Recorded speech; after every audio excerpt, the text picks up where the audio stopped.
we go! Here we go! Here we go!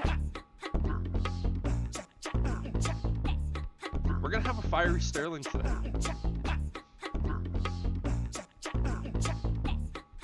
Well, no, you just have a big old air horn, and anytime a Packers fan tries to talk, you just hit the button and drown them out. Like, no, I can't hear you. Go Bears. It's basically the la la la la la la la. Yeah, exactly. Right? You don't even have to live there. You can do it from here. Just remote control everything.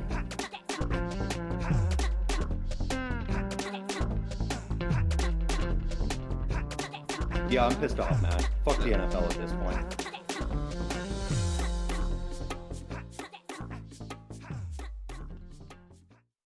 How's it going, everybody? Welcome to the ONEIQ Football Talk podcast. Brendan and Sterling coming at you day before the Super Bowl, and what a Super Bowl it is going to be. We talked a little bit about it last week, and if you missed that episode, please make sure to go take a watch with that. But Sterling, how you doing today, my friend, on this fine Saturday morning? Good. It's Super Bowl weekend, man. I'm happy. You know, we've last game of football we're gonna get for months, and best game of the year. So I'm excited and looking forward to tomorrow. It's gonna be a good fucking game. When you said you're happy, the first thought that went through my mind is, but yeah, I'm sad because it's the last game of football until Yeah. August, and even then, the last game of football until September, really. Still a lot of great stuff that's going to be happening around the NFL. Obviously, we have the NFL draft coming up, we have the combine, and we have free agency. So still a ton of great stuff coming up in the football world. But yeah, just like what you said, a great game coming up. Yeah, we also have the inaugural season of the USFL, after that new merger. So we will have some spring football to possibly watch. So we'll see how that goes. I will definitely be watching that, mainly because, as you are well aware, that anything Mhm. American football I'm gonna be watching because it's football, and I can't get enough of it. But yeah, so some big stuff, obviously, to talk about here today. Obviously, we're going to talk about the awards that happened a few days ago on Thursday, and some of the opinions that we have on the winners and potential losers of it. And then, obviously, we're going to talk about the Super Bowl. That's going to be no questions whatsoever. We're also going to do another round of categories, this time Sterling going at it and giving me the questions. So I'm going to have to test my football knowledge. And then, a little bit of just extra talking. But obviously, first off, let's talk about this Super Bowl. The San Francisco 49ers taking on the Kansas City Chiefs. And man, this is going to be a really, really interesting week. It's going to be an interesting game. And I can't wait for it, man. Yeah, it's going to be fun. I mean, there's been some, a lot of positive press and a little bit of negative press going on, especially from that San Francisco 49ers organization. There's been a lot of complaints about their practice field conditions. I hear yesterday somebody pulled the fire alarm at 6 a.m. in their hotel and got them all out of bed and out of the building. And so, your typical Super Bowl week shenanigans is going on, and it's unfortunately seems to be only centered around the 49ers. The Chiefs are having a nice smooth ride to the Super Bowl. Yeah, and when I looked at the practice fields that both teams are using, like the Chiefs are using the Raiders practice fields, and Mhm. the 49ers are just getting like this shitty rained out field. And you would think that the Chiefs being in Las Vegas and being a rival of the Kansas City Chiefs or of the Las Vegas Raiders, Mhm. that you would figure that a bunch of the stuff would be like, no, you're our rival. We're going to make it hell for you as opposed to the other team. And it just seems like the 49ers are getting all the chaos. Maybe all those crazy Chiefs fans are going, we're going to potentially be screwed over by Raiders fans who already live in the area. So we're going to try to Mhm. screw over the Chiefs as much as, or the 49ers as much as possible. But yeah, it's Maybe. I mean, I saw some interesting reports that I thought made a lot of sense with where it's located in San Francisco. It's less than an hour's flight to San Fran from Vegas. And so really, it would almost make more sense for that Niners team to just go fuck you NFL and media. we're going to practice all week in our practice field in San Francisco. If you want media days, you're going to have to come see us, and then we'll fly back the night before the game. Yeah, You I know, at like. least then they'd have the comfort of their own.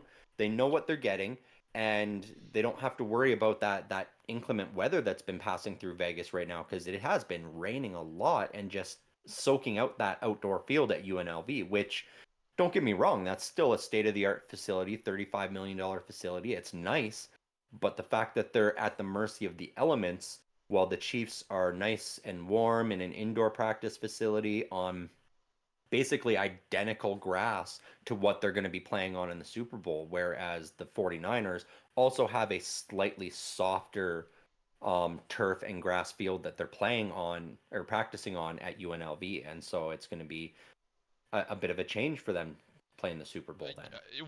Without a doubt. But unfortunately, none of that really matters at this point. It's going to be okay. You had a tough week. You're professionals. Yep, Go out and do it. You were the number one exactly. seed. You've only played 2 games. This Chiefs team has had to go through one of the worst weather conditions in a playoff game in history. Mhm. Then they had to go and face off against the Buffalo Bills, another rival, in a really shitty weather game again. And then they had to go up against the team that dummied you earlier in the year on Christmas Eve, in Mhm. the Baltimore Ravens, who looked like they were just going to walk to the Super Bowl. Which was And also a sloppy raining game. without a doubt. And so, with the 49ers, they had the raining game against the Packers. Um, yeah, no, it was a raining game versus the Packers, and Mhm. then they had a fairly nice day versus I'm forgetting who they played to get here. Yeah, it was gorgeous against the Lions. Yeah, Yeah. gorgeous. So just it's like okay, it's we understand that it's not ideal situations and standards, but you got to work with what you have, and it's going to be really interesting to see what comes out of this game. But taking a look here at the odds at this particular matchup coming here in today's game, obviously the San Francisco 49ers are favorited in this one with a minus 1.5 on the spread. And when I say obviously favorite, I'm saying that sarcastically because how do you bet against Patrick Mahomes and the Kansas City Chiefs? And I said this, last week. The 49ers, or pardon me, the Chiefs are playing their best football right now. Hmm. And the San Francisco 49ers are arguably playing some of their worst. The last 2 weeks against the Packers and the Lions, both games you could argue that they should have lost and, realistically probably could have lost. And you look at the Chiefs all 3 weeks, they went out there, they did their job, they tied their bootstraps up, grabbed their lunch Yep. pail, went to work, got it done, and said, "Hey, we're still here. We're still this team." And the second that they benched Kadarius Toney, it was like, "Okay, yeah, we're actually a good team now." Well, and maybe that plays into a little bit of why the Niners are the odds-on favorite, because Kadarius Toney, from my understanding, has been activated for this game. Whether or not he sees the field is a different story, but perhaps that is something they factored in. Though I think more they likely just took the entire season and looked at it and they were like, well, consistently the Niners have been better throughout the entire season. They had a little bit of speed bumps in the playoffs here, but overall in the rankings throughout the league, the Niners are better in most categories than the Chiefs, other than I think the run defense. Yeah, And so at that point, it kind of makes sense. And with a 1.5 point spread, you can tell that even the odds makers were like, it's a coin flip which one of these teams is the favorite. If we could just put them both, at even odds, we would. But that's not how odds making works. no, and even that being said, I look at the 49ers and I go, they are on paper the better team, but when you actually watch them play, on the field, it's without a doubt the Kansas City Chiefs. You look at the 49ers, what is the advantages? Obviously, quarterback goes to the Chiefs, running back goes to the 49ers, wide Mhm. receivers go to the 49ers, tight end, you could arguably say that's a split, but most people would lean towards Travis Kelsey. Well, yeah, I would lean to the Chiefs because they also have a pretty solid number two behind Kelsey as This well. In this is I true. believe it's Noah Gray, Yeah. and so he's been serviceable as well. So I would give that edge to the Chiefs. Yeah, you look at the O line. This particular year, you would probably say the Chiefs. Both are kind of dealing with their own issues, but I would say the Chiefs have the advantage there. Obviously, 49ers have Trent Williams, which is Hmm. best offensive lineman in football. There's no doubt about that. But yeah, so that's I kind of mean, the where I thing with feel on the offense. yeah, and the thing with that Chiefs O line too is they are the most penalized. Yeah. So like they might be the best at keeping Patrick Mahomes upright, but that's because they take a lot of flags to keep him safe. Yep, but they're also you also look at that is that for every flag that they do get called, there's Hmm. probably two or three plays that they're not being called. And you know what? Oh, Any 100%. advantage that you can get to keep your quarterback upright, Hmm. you're gonna take. And you know what? You might look at, Jawan Taylor and be like, "Oh, he's the most penalized player in football." And even some of the 49ers players have stated that, saying, "Hey, we know this guy is the most penalized player in all of football. So we just kind of have to make sure that he is, we get after him. And Nick Bosa is going to have to try to do Hmm. that. So, Yeah, and that's exactly it. That's one of my big keys for the 49ers in this game is they have to bring the pressure on this Kansas City O-line and force them to cause those holds. Force that. Get Nick Bosa rushing the quarterback. Get Chase Young involved. In that Javon Hargrave has got to make some pushes on the line as well. Like they have to win the battles in the trenches for this game, the 49ers. And that includes, not just outright winning, but creating those penalties, creating those mistakes on the Chiefs side of things, because that is one thing the Chiefs don't do is they don't make mistakes, and those penalties are where you're going to be able to factor in some mistakes for the Chiefs. That's where you have to get the mistakes from them.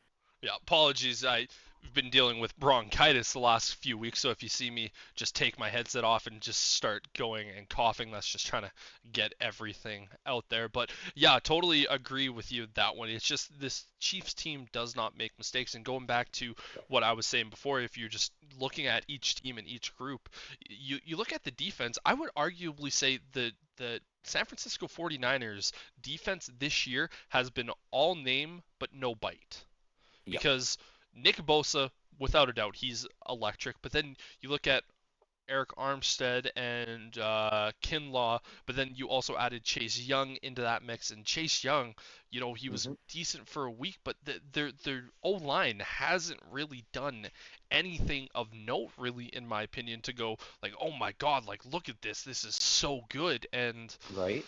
Outside of Javon Hargrave, we haven't heard anything from that defensive line of the 49ers. well, in the playoffs, there's only one guy But that's actually gotten sacks, and that's Nick yeah, Bosa. yeah.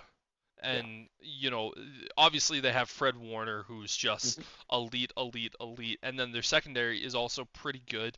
But you look at it and you go, like the Chiefs, there's not many superstars on that Chiefs defense that you would say are superstars. Obviously, you have Chris Jones, who is a bona fide superstar. I think Mhm. right now you could arguably say he's the best defensive lineman in football right now.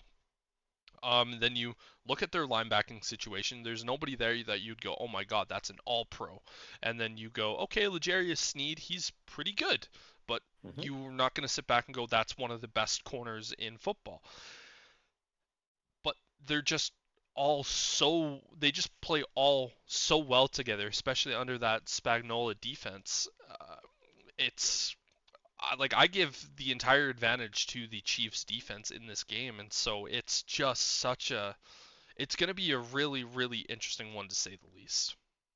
Yeah, I have to agree. And you said it perfectly. The all name and no bite for that San Francisco defense. They got all these big names and just none of them have stepped up in the playoffs. And that's going to have to change tomorrow in this Super Bowl because they're going to have to make plays and they're going to have to force the pressure to try to make Patrick Mahomes make a mistake somehow. And if you can't make him make a mistake, you have to find a way to shut Travis Kelsey down because he has reemerged here in the playoffs as one of the good tight ends. He's been a major factor in all of their wins so far through the playoffs. Yeah, and this is one of the things is obviously Hufaga, their superstar safety after being injured.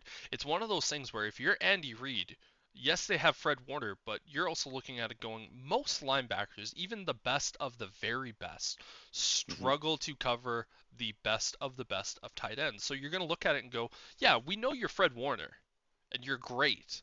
You're one of the very best that has ever done it. Cover Travis Kelsey. And if I'm Andy Reid, I'm looking at that going, you need to show us that you can cover Travis today Hmm. on this field at this moment all game long for us to stop using him. And I would put that battle out there, especially with Hufaga not there to help out Fred Warner. I'm not saying that Fred Warner can't cover Travis Kelsey. I'm just saying it's going to be a massive uphill battle for him. He's pushing a Ford F-150 up a hill. Yeah.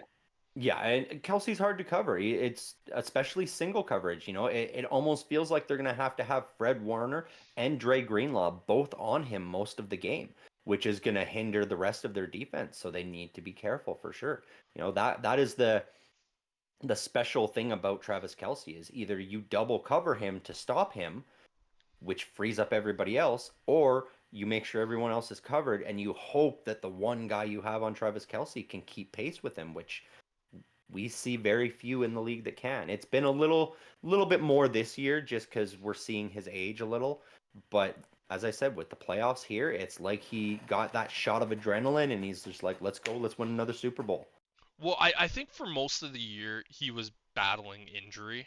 Like Yeah. obviously he started the year injured, he missed the first week, and I think for the first couple of weeks he was still kind of nursing that, and then he Hmm. was also dealing with other things, and he really after taking that week off in week 18, because if you remember, Travis Kelsey was 14 yards away from getting 1,000 yards, and he would have gotten a bonus, and he would have continued to keep that record going that he has for years of consecutive tight end play, the yada yada yada. But he's like, nah, we're in the playoffs. Yep. I'm just going to heal up my body, take that week off, and get healthy for the Miami Dolphins. And Hmm. ever since that moment, like taking that week off has been brilliant for him. And he has been so good. He's been so electric. Again, he's shown why he is maybe not just the best tight end in the league, but one of the best tight ends ever. And that's Well, a hell of a thing to say. and one of the best overall players to play in the playoffs. He may have let go of that 1,000 yard season record that he had been holding on to, but then he promptly went and beat Jerry Rice's record for receptions in the playoffs. And he's getting No, I think it was touchdowns in the playoffs. I don't think he was quite it had. touchdown? I think it was touchdowns. I think he's still Okay. chasing the yards and receptions Okay. for Jerry. But I know he's not far away from either of those things either. He's not going to get, I think, either of them in this particular game. But if he chooses to play another year, which I don't see why he wouldn't at this point, and he gets back into the Super Bowl and plays throughout the playoffs, which the Chiefs can Hmm. very easily do. There's no Yeah. question to say that he can't break those records because No, exactly. Yeah, yeah. that's exactly it. Yeah, and he is going to be the special player that they need to watch, and that's just it. That's where some of the other keys for me with the Chiefs come into play is with Kelsey, if he's double teamed, that is when, as I said last week, somebody on this supporting cast is going to have to step up and make a spectacular play at some point in time to secure this game for the Chiefs. Whether that be Marquez Valdez Scantling, Noah Gray, McCole Hardman, Rasheed Rice. Who knows? Maybe Kadarius Toney finally catches a pass and redeems himself. Like there's all these options, and one of those guys is going to have to step up. We saw it against the Ravens. Valdez Scantling made a huge catch going down the sideline, and converted a third down, and that was massive for the Chiefs late in the game. Well, and even Rasheed Rice this postseason has Hmm. 100% shown that he can be the number one receiver for the Kansas City Chiefs moving forward.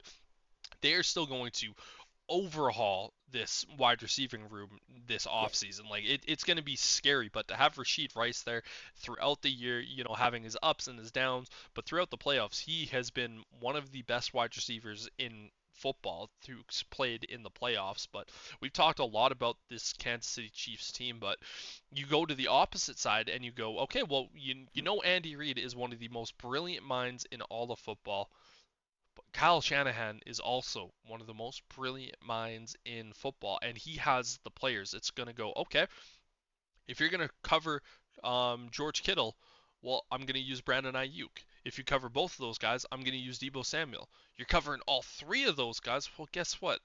I have Christian McCaffrey. And if you somehow manage to cover all of those guys, he goes, I have Kyle Juszczyk. Yep. He's one of the most gifted wide receiver or, receiving fullbacks to have ever played the game. So it's like he can play receiver if he wanted to.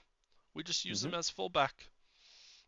So it's looking at that going like you take one piece away and three more heads emerge, and you Yeah. take that away and it's like okay, well, and that's why San Francisco is so good because Kyle Shanahan has always done such a great job at scheming his guys open, but he just has these guys out there, and you look at it and go, this game could either be a game that is a complete shootout of a matchup, or it somehow turns into a defensive battle. And I'm thinking this one's probably going to lean closer to a shootout because the Chiefs, they went up against that Ravens offense last week, and or not last week, 2 weeks Yeah. ago, but and the Ravens by no means have the same level of competition that the 49ers do on their offense. Same with the Bills, same with the Dolphins. Dolphins pretty much just have the two guys out there that you're really worried about.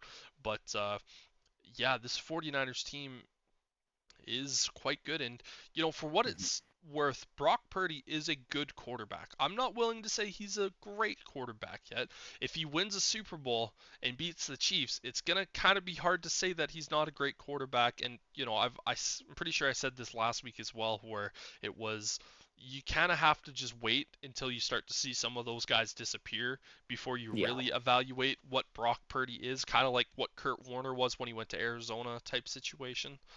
Yeah, that's just it. I mean, even if he doesn't win the Super Bowl here, I'm not at a point where I'm going to write him off. He's still No, a good quarterback, and he still has the potential to be something special in this league. Like he's got a great team around him. He's got a great ownership group, and there's no telling what the Niners can do in the future. They are going to have some cap hell next year, hmm but Brock Purdy is not part of that worry at this point, win or lose tomorrow.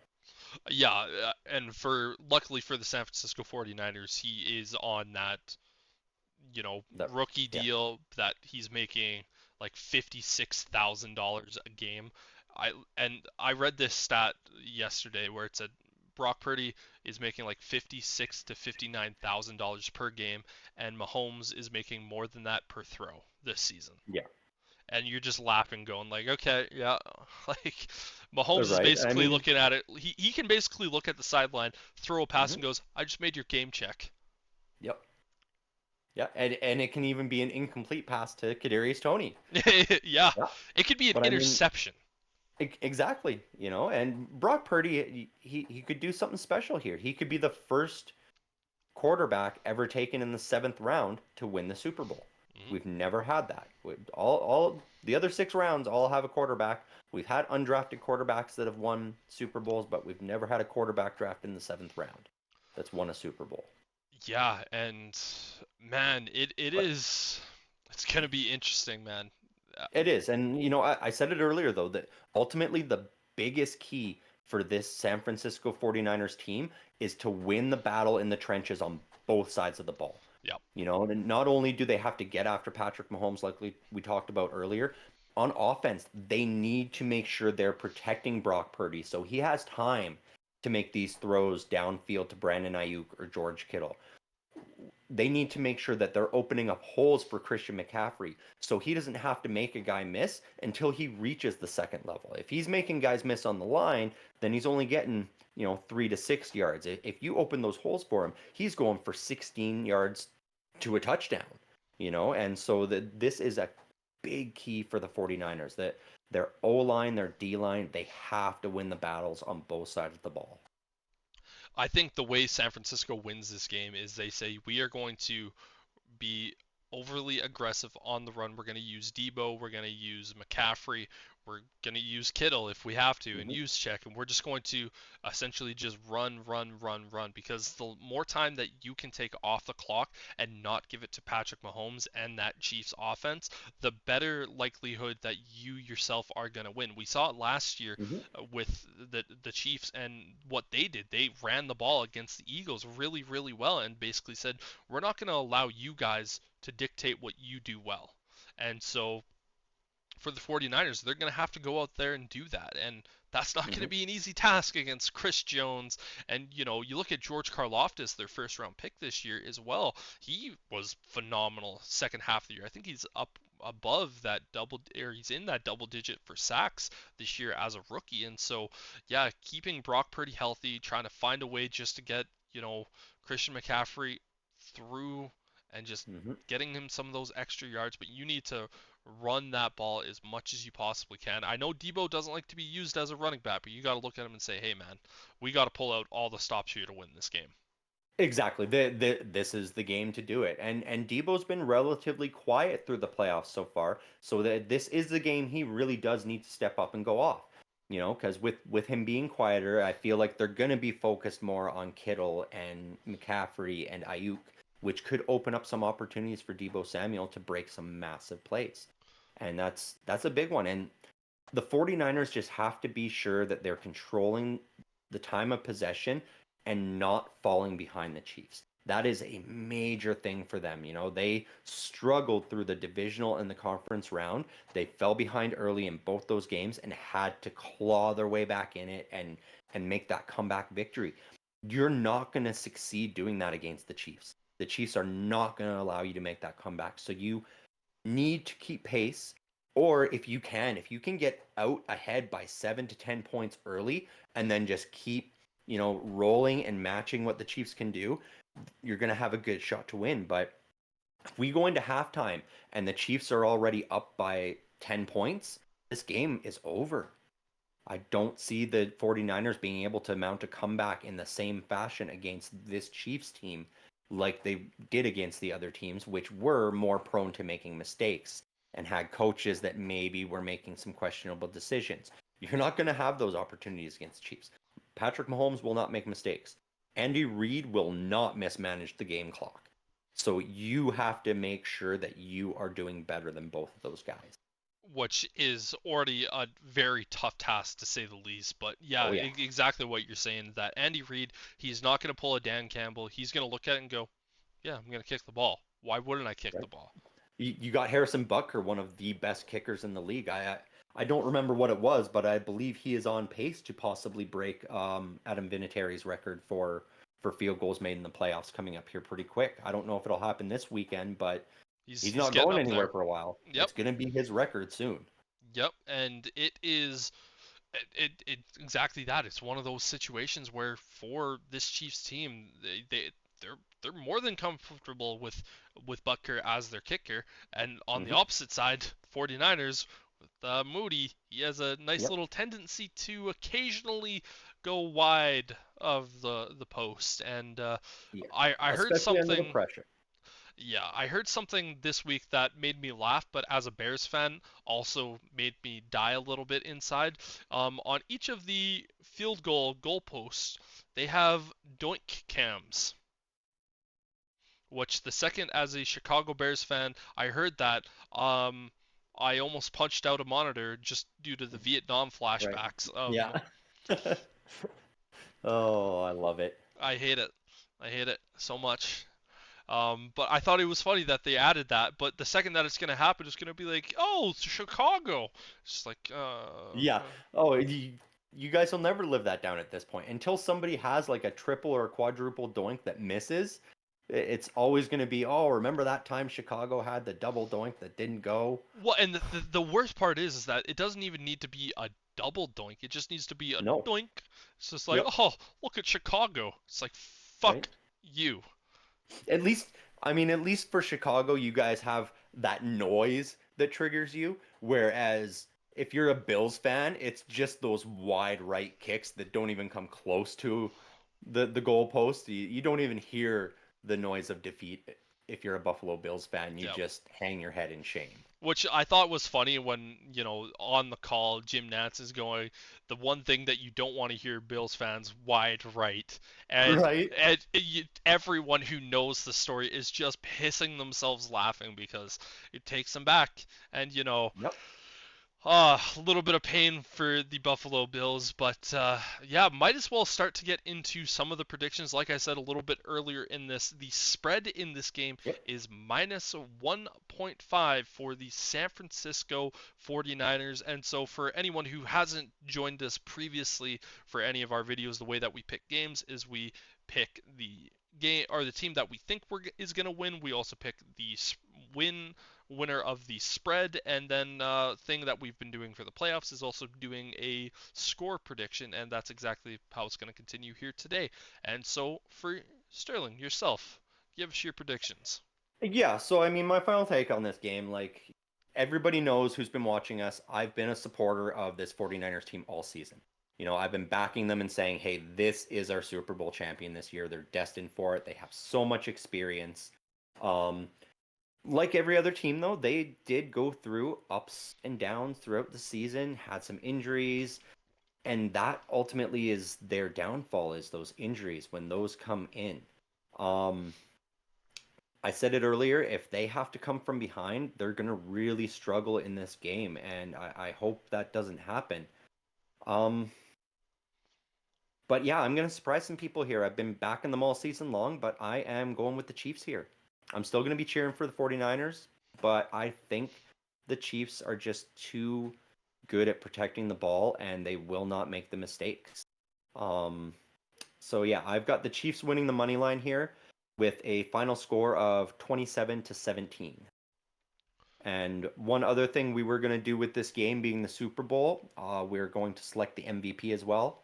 My MVP for this game will be Patrick Mahomes. Yeah, so for me in this one, did I miss the spread in this one? Yeah, because you picked Well, the I picked the Chiefs and the 49ers are favorites, so automatically with the Chiefs yeah. selection on the money line, that is Chiefs on the spread as well. Yeah, I just misheard that one, but yeah, for myself in this game, I always look at it and go, you don't bet against Patrick Mahomes. It's going back to the days of where you look at Tom Brady and Bill Belichick. You don't bet against those guys. And we're at the exact moment now where it is okay, you don't bet against Reed and Mahomes. And that one is going to continue this way. And I've been looking at it the entirety of the playoffs. The second that I saw them beat Miami, I said, okay, the Chiefs are going to win the Super Bowl. I said it then. I'm going to Mhm. say it now.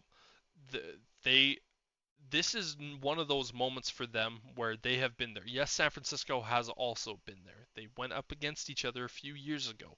But this for the Chiefs is the standard. This for the 49ers is where they're hoping to be. And for that reason alone, I think it's going to be a pretty comfortable win for the Kansas City Chiefs. I think it's going to be 27-14. I think Brock Purdy, he tries his best. Christian McCaffrey gets into the end zone. I think George Kittle also gets in the end zone, but I think this Chiefs team is just going to be too much for this 49ers team to handle. So granted, I am taking the Chiefs on the spread as well. Um, and for an MVP,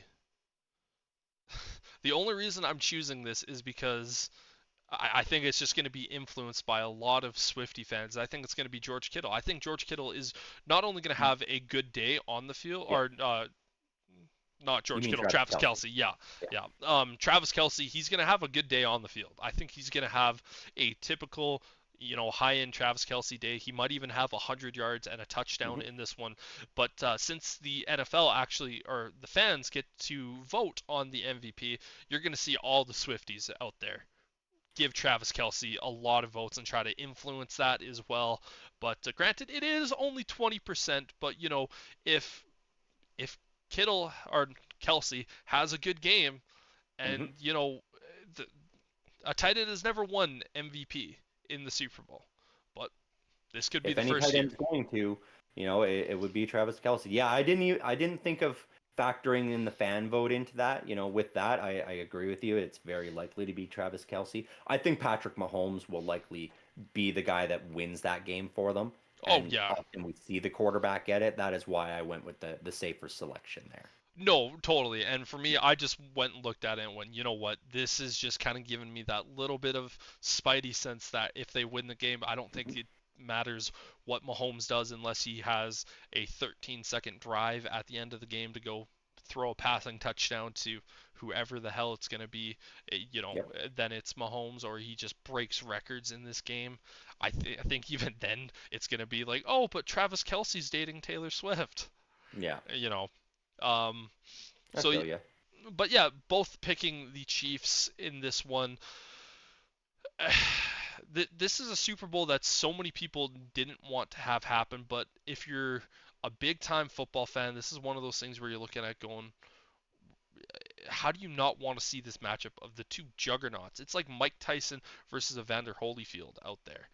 Right. We legitimately got the two best teams facing off in the Super Bowl. Is everybody tired of seeing these two teams? Yes. Mhm. But the thing is, they've built great organizations. KC is verging on a true dynasty at this point. The 49ers have been knocking at the door for years. They were here back in 2020 and fell short. And so these teams are great. Everybody who's been complaining, it's like, yeah, I'd love it if my team was there instead. I'm sure you'd love it if the Bears were there instead. Of Like, course, of but the course. point is, this is the championship game. It's meant to be played between the two best teams, and that is exactly what we're getting this year. People arguing the Ravens are better. No, Lamar Jackson is dynamic and exciting, but beyond that, the Chiefs were the better team. And they proved it in the AFC Championship game. Exactly. If the Baltimore Ravens were better, they would have beaten the Kansas City Chiefs to be here. Exactly. And so I'm looking forward to this game. It's going to be an exciting game. You were mentioning it. Will it be a shootout? Will it be a defensive battle? I think it's going to be right in the middle. We're going to get a mix of everything in this game. It's going to be so much fun to watch. That's why I think we both ended up picking like right in the middle range for the scores. And so it's not that shootout score. It's not that, 10-3 final that we saw years ago. It's I it's going want to to be talk fun. about that 10-3 final because I know you and I, when we were gaming a few days ago, we were talking about it and we had very mixed opinions on that particular game. And I know a lot of people really didn't like that game, and you loved it because it's I did. defensive, masterful football. And like as someone who also enjoys defensive football, I look at that game and I go, if you're going to be in the Super Bowl, both teams should be at least putting up 20 points. You know what I mean? Like I'm like, this is the Mhm. Super Bowl, man. Like, yes, Bill Belichick put on a master class against Sean McVay, but his offense also literally got on their knees and just said, we're also going to be just as bad, but we're just going to get just a little bit more than you. That was one of those games that legitimately, you know, personified the statement of defense wins championships. That was Bill Belichick going out there and saying, "Hey, like yeah, this Sean McVay kid, he's good. He's going to be a great coach in this league. But I've watched the game tape and he only has two plays. And if I can shut down the first of those plays, then he has no plays." And that is exactly what he did. He filled the gaps on that run play that Sean McVay loved to use with Todd Gurley, running between the guard and the tackle every time. And without that there, all that play action went away. And Sean McVay could not do anything. And he was still so early in his head coaching career, Yep. he hadn't quite gotten to the point where he was able to adjust at halftime.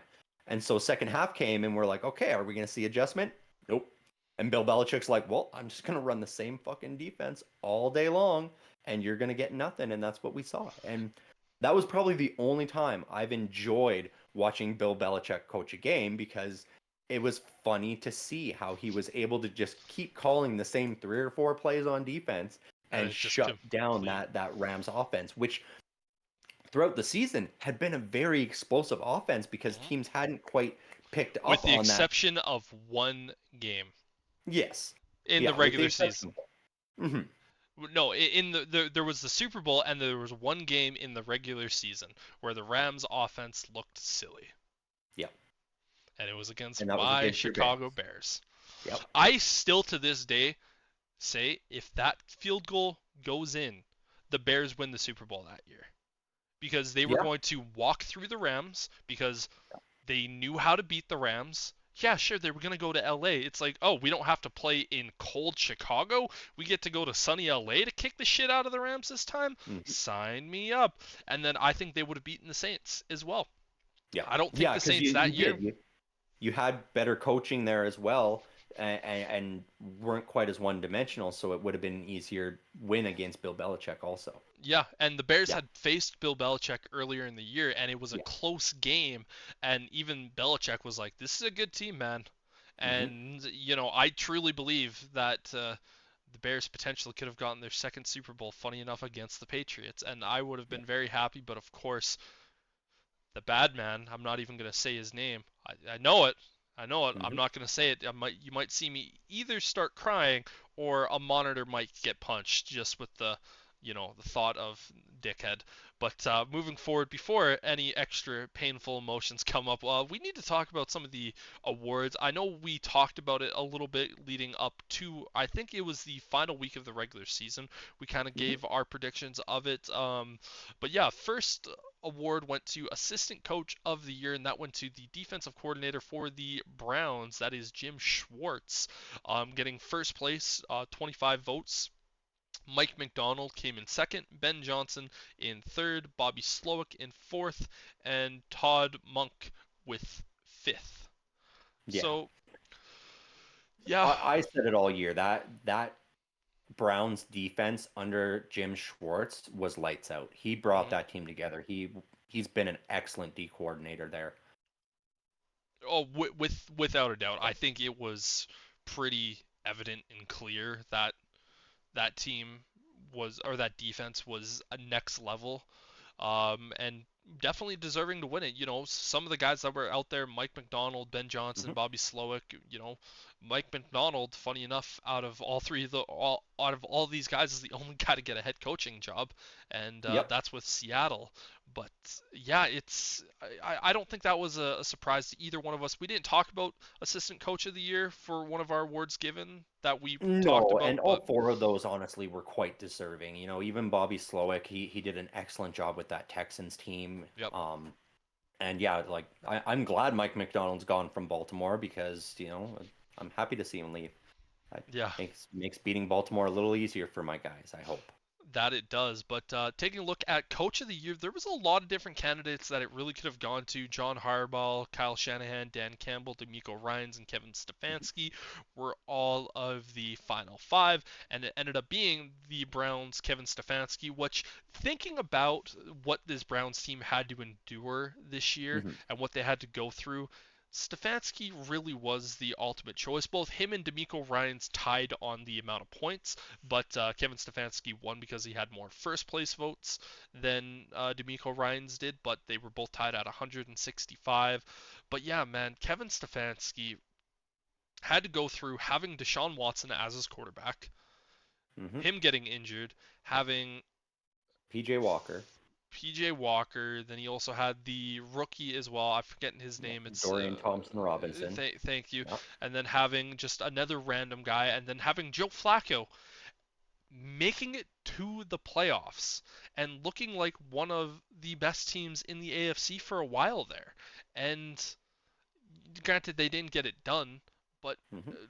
the jobs Kevin Stefanski had to do, granted, he had such help on that defense from Jim Schwartz, and that team was just so good. Well, And yeah, we didn't mention too that they lost Nick Chubb early in the that, that season to a that's horrific very injury, true. and so the running game was gone all of a sudden too. So yeah, I don't like the Browns, as everybody knows, but Kevin Stefanski was deserving of this.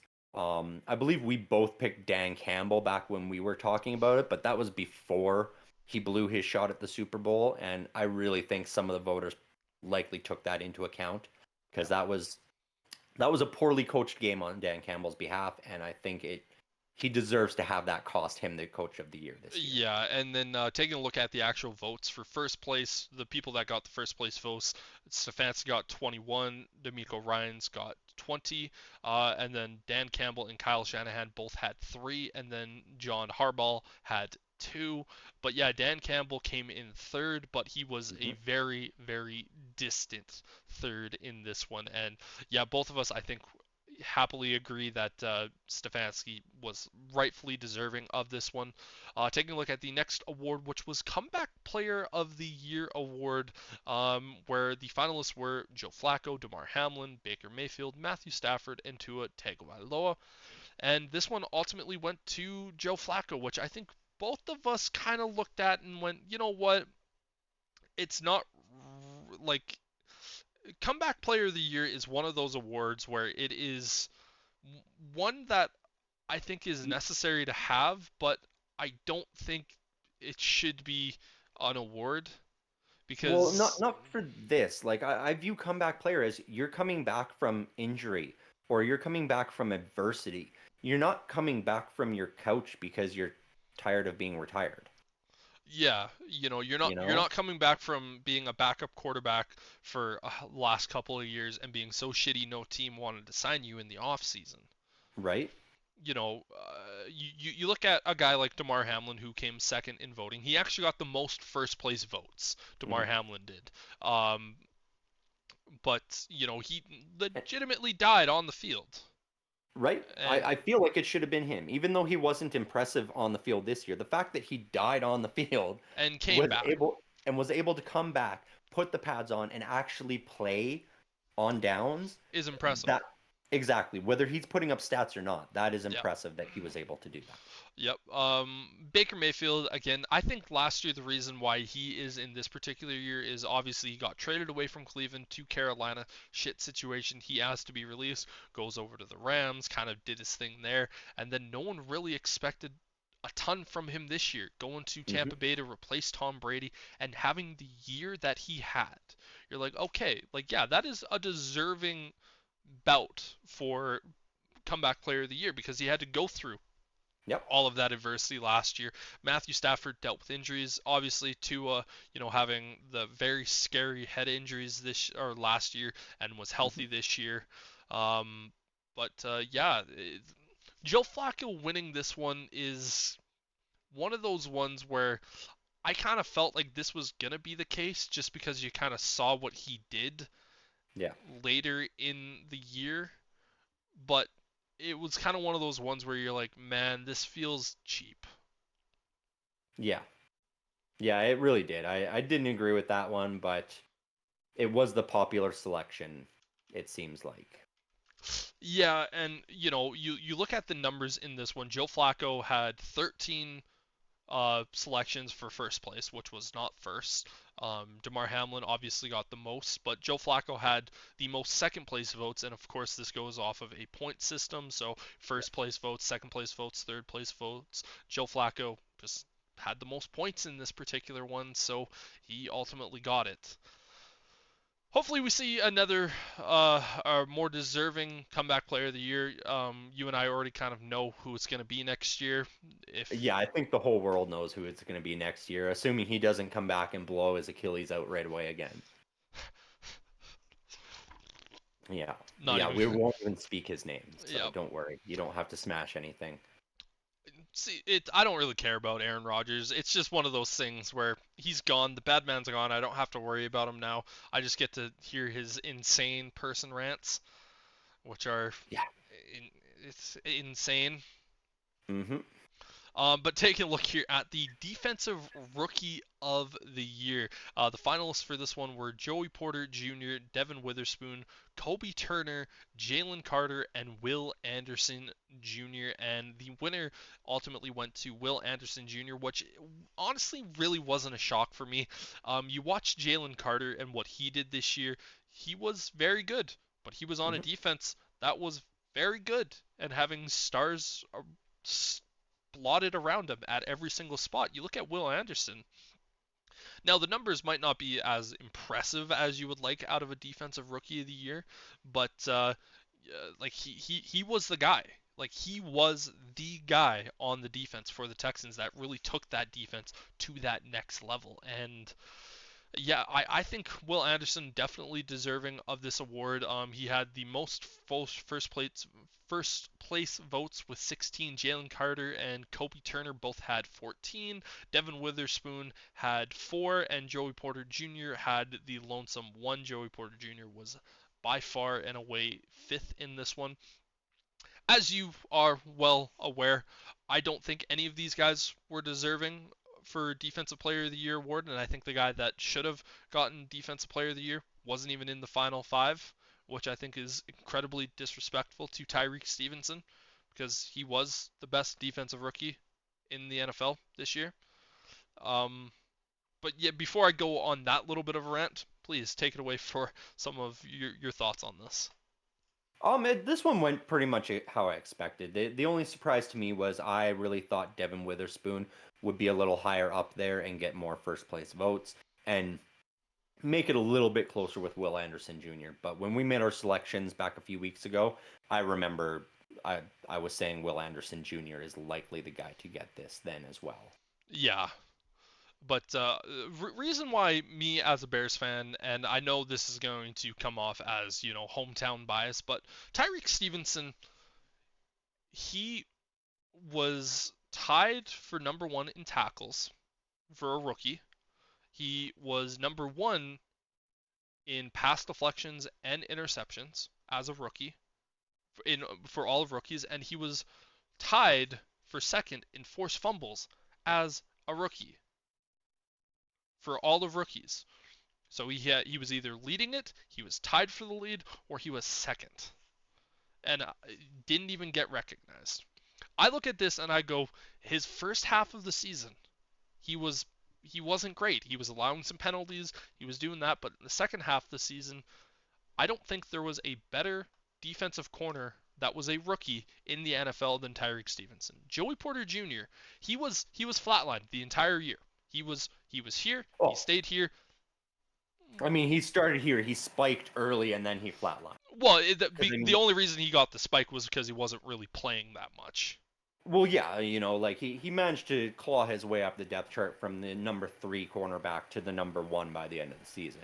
Yeah, but like more or less what I'm looking at is like he wasn't really playing a ton, and then they said, you know what, kid, you're gonna get the playing time, and then like from when he actually started playing, he was pretty much here, which was a high level player, but he just kind of stayed there. It never went to a point of where you looked at it and went, oh my goodness. Like I think both of us have excellent corners moving forward in our rookies, but yeah, needless to say, I was. This is one of those ones for me as a Bears fan. I'm going to plant my flag down and go, this is bullshit. He should have been Defensive Rookie of the Year. Yep. That is fair, because, I mean, you know I'm going to have one of those too coming up pretty so. Who's that? Oh, yeah, no, never mind. I thought you were saying Defensive Rookie of the Year. I was like, you don't even know who's going to be your defensive rookies next year. Next up, we had the Offensive Rookie of the Year, and this one was pretty much going to be the easiest choice, I think, out of all of the awards this year. Finalists were C.J. Stroud, Puka Nacua, Sam Laporta, Jahmyr Gibbs, and Bijan Robinson, and C.J. Stroud, the quarterback for the Houston Texans, won it. First time in history that we've had teams in back-to-back years where both teams are both offensive and defensive rookie of the year goes to the same team. Last year it was the Jets with Garrett Wilson and Sauce Gardner. This year it's C.J. Stroud and Will Anderson for the Texans. And very nearly had the coach of the year be from the Texans as well, just barely beat out by Kevin Stefanski. So, but yeah, the Texans team has turned it around after last year's draft. And they did it quickly, too. But looking at the actual voting for this one, C.J. Stroud had 48 votes for first place. Puka Nacua had 2. C.J. Stroud had 2 votes for second place. Puka Nacua had 48. So it was literally just like, this guy is first in voting, this guy is second. Sam Laporta was third because he got 40. He had 40 third place votes. Yeah, he got And most of the third place votes. Yeah. and then Jameer Gibbs and Bijan Robinson kind of came in third. This one, it was just no contest in my No. opinion that he should have gotten it, and it was so very clear. Um, but yeah, now the kind of situation where you get to have a little bit of upsetty spaghettiness. Like for me, when with Tyreek Stevenson, the Defensive Player of the Year award, which was one that I think both of us looked at and went, "This is kind of bullshit." Miles Hmm. Garrett, T.J. Watt, Micah Parsons, Max Crosby, and Deron Bland were all the finalists in this one. A few weeks ago, you and I both thought it was going to be Max Crosby, or at least I said it was going to be Max Crosby. You felt it was more of a TJ, but as the weeks kind of went along, you kind of It, opened up to the idea of Max Crosby. But Miles Garrett ended up winning this one this year, and both of us, when I first saw it, I went, "That's a fucking joke," and I yep. immediately texted you, and it took you a while to get response back. A, because you were working, but B, I think it was probably just because you were trying to find the right articulate words of instead of just saying bullshit. Yeah, and it was, even TJ Watt, tweeted out, he's like, I'm so used to this by this point. Hmm. And it's ridiculous. Like the offensive and defensive player of the year awards are meant to be stat based. And you put like I'm not even gonna factor Max Crosby in. You simply put TJ Watt next to Miles Garrett. Miles Garrett did not outperform him in any statistical category this year. Not a single one. And so at that point, like TJ Watt's got to look at it and go, what more do I have to do this? Do I like he has to literally break records every year just to get the defensive player of the year award. This isn't even the first time he's been snubbed for it, and it's just disappointing. I would not be upset if it had been Max Crosby because I know his stat lines were much better. Even Micah Parsons was much better in terms of his stats. Like Miles Garrett was the clear cut fifth best defensive player this year. And it really is there's so much discussion of, oh, well, Miles Garrett, he's such a good player. He's a generational talent. It would be a shame for him to go his whole career without getting an award. And it's like, well, then, bitch, play better. In the last 7 weeks of the season, he only had one sack. Nick Herbig, who was the third string edge rusher for the Steelers, had more sacks than him in the last 7 weeks of the season. So where's Nick Herbig's Defensive Player of the Year award? Like, it's just ridiculous, to me. I don't get why they decided to just play this favorite game and go, well, Miles Garrett really needs an award. Like, he came back from assaulting a guy with a fucking helmet, and he's a good boy now. He doesn't do bad things anymore. We want to give him an award. Here's your participation trophy. Yeah, and the numbers are what really annoyed me. And as you were going through this, I was looking at the stats here. The season stats for Miles Garrett: he had 30 solo tackles, 14 Mm-hmm. sacks, four forced fumbles, and 0 interceptions. Max Crosby had 55 solo tackles, 14 and a half sacks, 2 forced fumbles, and no interceptions. TJ Watt had 48 tackles, 19 sacks, 4 forced fumbles, and 1 interception. So I'm not saying that TJ Watt wasn't deserving of this award. He's a hell of a lot more deserving of it than Miles Garrett was. The Mm-hmm. reason why I chose Max Crosby as my Defensive Player of the Year award is because if you look at the differences between what Max Crosby did for that Raiders defense as opposed to what TJ Watt did for the Steelers defense, you take both of those guys away from that team. You look at the Steelers, you take TJ Watt away, they're still a great defense. They still have Mm-hmm. pieces there. You take Max Crosby away from that Raiders defense this year, it is unrecognizable. And yes, TJ Watt had the better stats this year, but you take Max Crosby away from that defense this year, Mm-hmm. they're nowhere close to being that same defense. No, and I get the point you're making, but that falls more into the valuable player category instead of I think it does fall under a factor. You have to take that into It account as well. yeah, it definitely has to be factored in. But at the same point, like when you look at what TJ Watt does, like every year he is leading these categories. And so the league just looks at it and goes, "Well, he's always the best. So we can't give him the award." That's like going, "Okay, well Tom Brady was always the best, so no MVPs for him." Yeah, You know, it just it feels a little biased at this point. You know, if the race was closer, if it had been Max Crosby or Micah Parsons, I wouldn't be upset because at least those guys had stats that were better than TJ Watts in one category or another. But Miles Garrett didn't was have a single head one. and shoulders below what TJ Watt was able to do.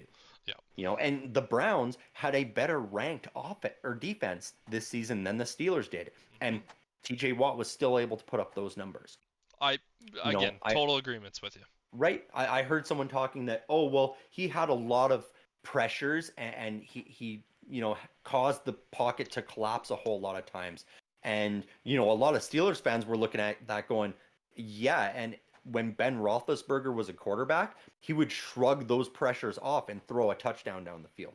So now we're counting, oh, he almost got there. Well, As pressures, I will come into defense for pressures. It is one of those stats where you have to Mhm. look at and go, it's not one thing that actually is put up on the stat sheet, but it affects the game because it forces the Oh, quarterback to rush a pass. Not every single quarterback it's like Ben Roethlisberger. Again, no. he's a Hall of Famer for a reason. He's not in the Hall of Fame yet, but he will be. First ballot. He is so big and he was so strong that he could force off those pressures. But Mhm. a lot of quarterbacks nowadays, it's like, okay, the pressures matter because it's forcing a throw and you're causing a sack potentially for another player on your defense.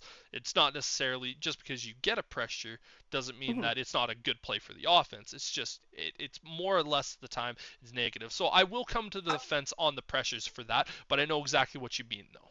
Well, yeah, I get that. And pressures is tracked. And TJ Watt had more pressures than Miles Garrett as well. Yeah, no, I'm So that is when I still a say it's tracked not stat. coming up on the And this tracked stat, it's not one of those things where you're looking at on the box score of a game going, "Oh my no, goodness." fair. Yeah. And while there aren't many quarterbacks out there like Ben Roethlisberger anymore, that you've got guys like Patrick Mahomes and Lamar Jackson and Josh Allen that those pressures come and they just break containment and then set up a new pocket and still make the play happen. So Yep, you still have quarterbacks that avoid those pressures and make the plays downfield. I was just totally. using Totally. Roethlisberger as an example because he was notorious for breaking sacks. Yeah, no, I know exactly what you mean, but I just wanted to make sure, and I wasn't Mhm. really throwing that at you. I was just saying No, no. for the viewers at home that might not understand Yep. the actual stats of pressures and what that indicates, it's that for that reason. But yeah, again, TJ Watt had more pressures than Miles Garrett did this Right? year. But Like it. going over the actual numbers for this, Miles Garrett received 23 first place votes. TJ Watt received 19.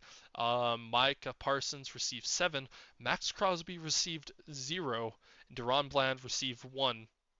To me, the biggest travesty in this one, again, Miles Garrett, but the second is that Max Crosby was 4th. Yeah.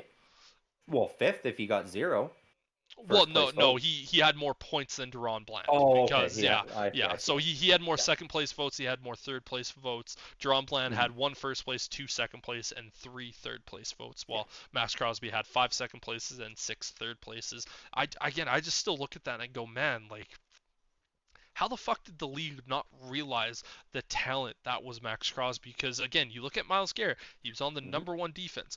Granted, a lot of that had to do with his play because he is one of the very best edge rushers in the league.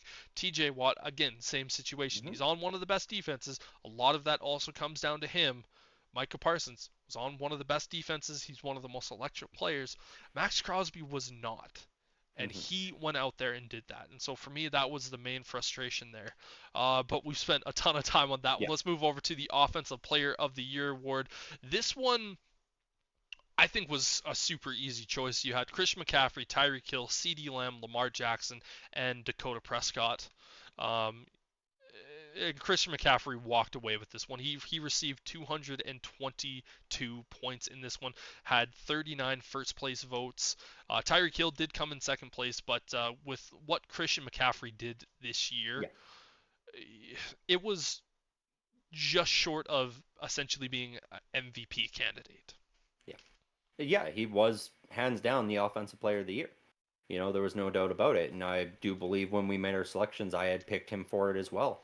Because he is. Because, again, it's a stat-based and ability-based award. And he, all around, was putting up some of the best stats in the league. And One so of the he most definitely dynamic deserved it. offensive players to be in the league, without a Yeah. doubt.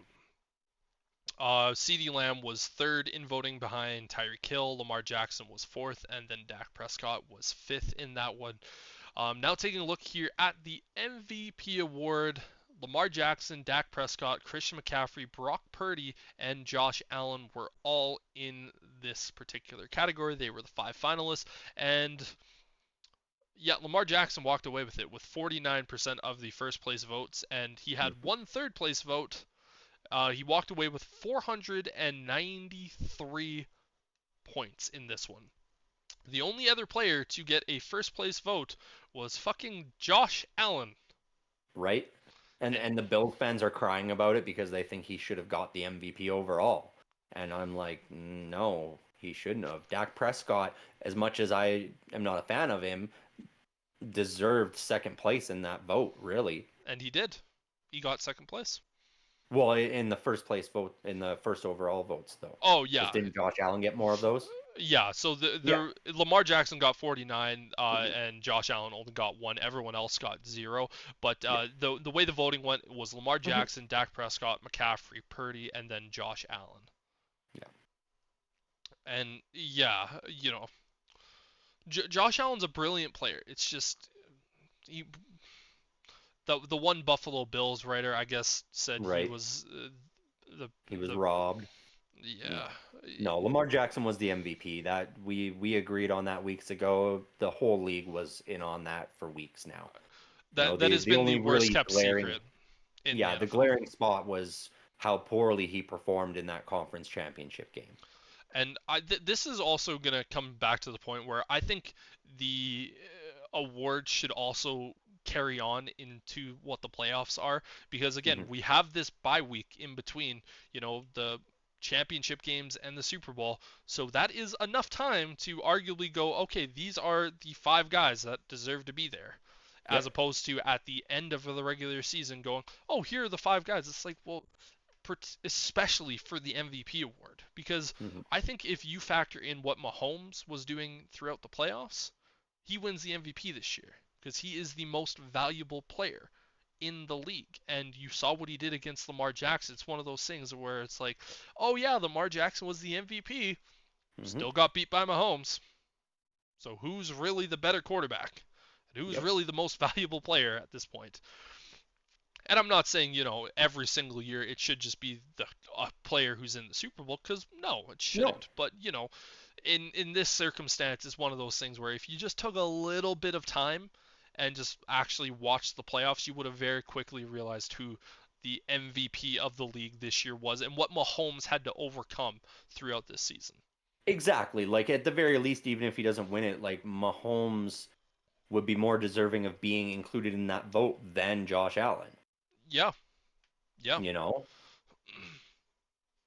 So, another thing that was also announced on Thursday when the awards came out was the class of 2024 for the Hall of Famers. Give out a quick list of the names: Dwight Freeney, Andre Johnson, Julius Peppers, Patrick Willis, Randy Gardshire, Steve McMichael, and Devin Hester. Now, for me, there's 3 guys that are former Bears that are on that list. Really, there's only 2 guys that I consider Bears on that list, because Julius Peppers, yeah, he did play a very pivotal role the 4 years that he was with Chicago Bears, but at the end of the day, he's entering the Hall of Fame as a Carolina Panther. I think we can all agree on that one. But Steve McMichael finally making it into the NFL. He was part of that 85 Bears defense and was so pivotal those years. But Devin Hester, 2 years too late, in my opinion. He should have been a first ballot Hall of Famer, but he's now officially in the Hall of Fame, and the most electric player potentially in NFL history with the ball in his hands finally gets the recognition that he so badly deserves. Yeah, I mean, unfortunately, we're seeing it more and more right now because there's just been so much talent in the last 20 years that there's this log jam to get into the Hall of Fame now. And so we don't see as many first ballot Hall of Famers anymore. Oftentimes it's like, well, we want to give it to you, but this guy's been waiting 3 or 4 years and he really does deserve it. Yeah, And so we see guys having to wait 2 or 3 years now before induction, unless, they're your just name. so arguably they're gonna be on that list. Yeah. Right. Exactly. And there's a few that'll still make it as first ballot guys, but for the most part, I think we're going to see more of this for the next few years where it's guys got to wait 2 or 3 years before they're getting that induction. Yeah, I remember the year that Brian Urlacher made it into the Hall of Fame. People are like, "Oh, he's not a Hall of Famer. Like he's not a first ballot." I was like, "What the fuck are you on about?" Like he was one of the greatest linebackers to ever play the game. Hmm. Just because Ray Lewis also happens to be going in the first year, and people like to compare those two guys over their career. It's like they were hand in hand throughout most of it. Ray Lewis just had a longer career, like when they were both on the field, and I remember that. But the first year that Devin Hester was in it, I'm screaming at the rooftops, going, he better be a goddamn first ballot Hall of Famer. And I know you and I have had this conversation before of where should special teamers make it into the Hall of Fame, and should they make it in as a first ballot? And for me, it's Hmm. always been yes, when they are the greatest player to have ever done that, and you will never see it ever again. And it's not even a question. Devin Hester was the greatest returner of all time. You will never see another Devin Hester ever entering the NFL ever again with the way that the NFL rules are. See, that's the only point I disagree on because we've seen so many records and things where people have said, "Oh, this will never be broken," that nobody will ever do this again. And we've started seeing guys coming in and doing that. And so I do think it's possible we could see another dynamic, phenomenal returner at some point, but that does not take away from how Devin Hester revolutionized that position. And he changed the dynamic of it to the point where teams were intentionally kicking the ball out of bounds or trying to make sure it was a touchback so that he could not handle the ball. He was so dangerous on returns that when people would see the punting team come out, they would choose to either sit there and watch it or go to the bathroom, and 99% of the time people would choose to sit there and watch it, Hmm. because the second that that ball was in the air and the second that he touched it, it was going to go, oh, the most electric player with the ball in his hands that I have potentially ever seen. And it's about goddamn time that he made his way into the NFL. Yes. Yeah, I'm glad he's in now because he does deserve it.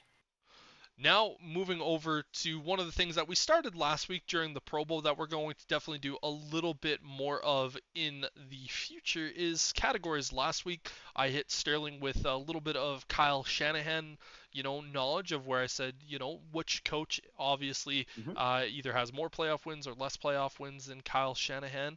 Obviously, monumental occasion for him because he tied his dad, Mike Shanahan, for most playoff wins. Uh, but yeah, so now Sterling. Uh, Yeah, so being that it's Super Bowl weekend, I went out and I've got some Super Bowl history trivia for you. And so we'll see what you can come up with here. I got 5 questions for you. Most are multiple choice, and one will be a list that you've got to give me. So alrighty. first question, that this is the fourth time in NFL history that we have a head coach rematch in the Super Bowl. So, which of the following head coach matchups that I'm going to give you was not a Super Bowl rematch? We have Chuck Noll versus Tom Landry. We have Jimmy Johnson versus Marv Levy. There is Mike Shanahan versus Mike Holmgren. And Tom Coughlin versus Bill Belichick. Ooh, I know Tom Coughlin and Bill Belichick played each other in the Super Bowl twice for the Giants. Um, What was the first one again? First one is Chuck Noll for the Steelers and Tom Landry for the Cowboys. Second one is Jimmy Johnson for the Cowboys and Marv Levy for the Bills. And the third one is Mike Shanahan for the Broncos, Mike Holmgren for the Packers. I think it's the first one. Chuck Noll and Tom Landry. Yes. The Steelers and the Cowboys played each other in Super Bowl 10 and Super Bowl 13 with those two coaches facing off. The correct answer was C, Mike Shanahan for the Broncos and Mike Holmgren for the Packers. Yeah, I knew the Packers and the Broncos around that time when they were both coaches. They were making it to the Super Bowl on a regular occasion, and I just couldn't remember if they had played each other twice in that one. I knew they played once, but yep. I thought the Packers are the Cowboys, and the first one, the Cowboys and Steelers. I didn't think they faced each other twice, but I was thinking of a different decade. Nope, that's fair. And then obviously, you know, the Cowboys and the Bills faced each other multiple times in the early 90s. Yep. And Giants, Patriots. Yeah. Yeah. Good. All right, so next question. This year has a marquee matchup with two of the top tight ends in George Kittle and Travis Kelce in the league going head-to-head. Who currently holds the record for the most receiving yards in the Super Bowl by a tight end? Is it A, Rob Gronkowski, B, Dallas Clark, C, Vernon Davis, or D, Travis Kelce? The one guy that I initially thought wasn't on the list, I thought it might have been Shannon Sharp who had potentially had it, but so we have Travis Kelce, Gronk, Vernon Davis, and who was the third? Dallas Clark for the Dallas Indianapolis Clark. Colts. Okay. See, the easy answer right there would potentially be Gronkowski because he was he's one of the greatest tight ends to have ever done it. But Julian Edelman also in some of those years where Gronk was also there was definitely more dynamic in the playoffs and the Super Bowl. Vernon Davis, I feel like he only played in one. Like, is this just all time for numbers No, or just this in is one game? in a single game. Who holds the record for the most receiving yards in a single game? I feel like it might be Vernon Davis, just because that one Super Bowl that he played against the Ravens, I feel like he went off in that game. But so yeah, I'm gonna say Vernon Davis. Correct answer is Travis Kelce with 133 yards. Gronkowski was. Which year was that? Was that last year? That was against the Rams? No. I'm trying to remember. It was one of the recent years. It was either the 49ers the first time that they were in the Super Bowl, the Buccaneers, or it was the Bucs. That was the one. Was it the Bucs? Okay, Yeah. Gronkowski was second with 116 yards. Vernon Davis was third with 104 yards. But yeah, I was when you said tight ends in the Super Bowl, I was like, all right, Shannon Sharp, and then I didn't hear the name. I was like, oh fuck. All right, so next question. The coin toss is always a very popular prop bet to start the Super Bowl each year. So tell me, in the last 10 Super Bowls, what has been the most common outcome of the coin toss? Was it heads? Was it tails? Or is it a tie? Tails. Tails? You are correct. Yeah. The only reason I know that is because one of the sections that we were going to do a little bit after this one was the prop bet, and I made a prop bet, and I looked at the history, and I saw it was like 6 years in a row of tails, and I was like, son of a bitch. Yep. So, 7 of the last 10 years has been tails on that flip. So there you go. You got that one. All right. So this one's going to be a tough one as well. We all know Tom Brady has the most Super Bowl rings of any player in NFL history. I want you to tell me who you think currently holds the second most individual Super Bowl rings. As a player? As a player. As an individual player. Is it A, Joe Montana, B, Charles Haley, C, Terry Bradshaw, or D, Adam Vinatieri? Number 2, Haley. Charles Haley. You are correct with 5. Yeah, he had 5. He had 3 with 49ers and 2 with Dallas. Yeah. That is correct. The other 3 guys all have 4. Good, good. All right, and so this one, both teams in the Super Bowl can brag about multiple Super Bowl appearances as well as multiple wins. Um, I want you to name for me the four teams who have never even appeared in a Super Bowl since the Super Bowl era began. We have the Cleveland Browns, the Carolina Panthers. We have. Oh no, never mind. They have been in the Super Bowl twice. So it's been the Cleveland Browns. We have the Houston Texans. Falcons have made it in. Then we also have the Detroit Lions and the Minnesota Vikings. Oh no, they have made it there a couple times. They haven't won it there. So Lions, Browns, Texans, and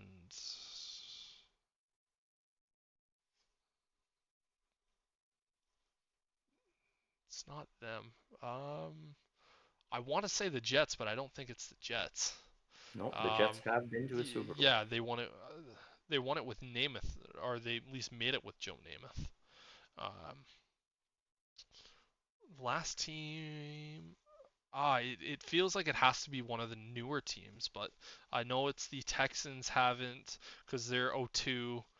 But yeah, Hmm. Browns, Lions, and Bengals, they made it recently. I know they took that streak away when they made it back there. Um, yeah, I can't remember the last one. The last one is you were on the right track. It is one of the newer teams. It's the Jacksonville Jaguars. Have never appeared in a Super Bowl. Oh shit, I felt like I said the Jacksonville Jaguars. Yeah, No, you they said Carolina Panthers. That's what it. Yeah, The yeah. You Jags went with the other entered my path. the Jaguars entered my mind immediately off the bat, and then I said the Panthers, and then I thought I said the Jags after. But yeah, you are Yeah, indeed correct. Yeah, they have not. They came very close one year, but they did. Yep. I mean, a few of these teams have become very close. The Lions came very close this year. that Didn't they quite did. make it. That they Yeah. did. But So yeah, that is what we have for categories this week. alrighty. Alrighty, Yeah. nothing at stake like we did last week, where I basically told you my first overall draft pick. But yeah, a little bit of fun. Yeah, just for some fun, exactly. I wasn't sure. I'm not.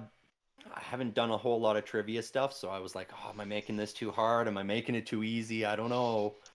Yeah, But for me, I was getting lost in the errors. I was going like, okay, like was it this error where they did that one, or is it this one? And then the tight ends one again, like I was all flustered with the second that Shannon Sharp wasn't in there. I was like, oh shit, I'm lost now because I know Shannon right. Sharp in those Broncos Super Bowls, he was fucking electric in those games.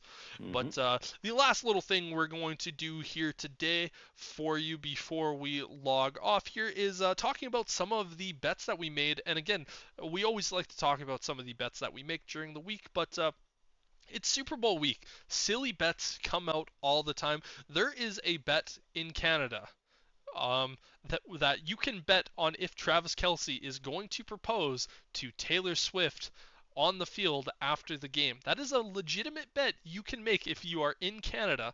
It's not one of the bets I made, but there are other silly bets, for instance, like what is the coin toss going to be? And, in this one, I picked tails, for instance. You Yep. can you can bet on that. You can bet on the color of Gatorade poured on the coach, or if it's going to be water poured on the coach, or no Gatorade shower. I went with red. And then you can also there's a handful of other silly bets like what's the final play going to be. I chose it's going to be a kneel down quarterback Hmm. kneel. And then there's some other ones that I did. Who's going to get the first interception in the game? I chose L'Jarius Sneed, and then I ultimately picked the Kansas City Chiefs to win this particular game. But yeah, go take a look. Also, make sure gamble responsibly and make sure you are legal age. Make sure it is legal in your area as well if you are watching this. But yeah, a lot of silly, dumb bets that you can make during the Super Bowl. There was a lot that I was seeing where I was like, no, I'm not even gonna bet on that. That's dumb. Screw you. But yeah, Yeah. a lot of these city like you can bet on the coin toss. I know last year Hmm. there was bets of what Rihanna's first song was going to be during the halftime show. Yep. I'm I believe there are prop bets out there on who is going to appear with Usher for this year's halftime show as well. One of the wildest ones I saw was it had plus 100,000 odds to it that aliens would invade at halftime and the game would not be able to finish. What were the odds on that one? Plus 100,000. So a $10 bet wins you $1 million. But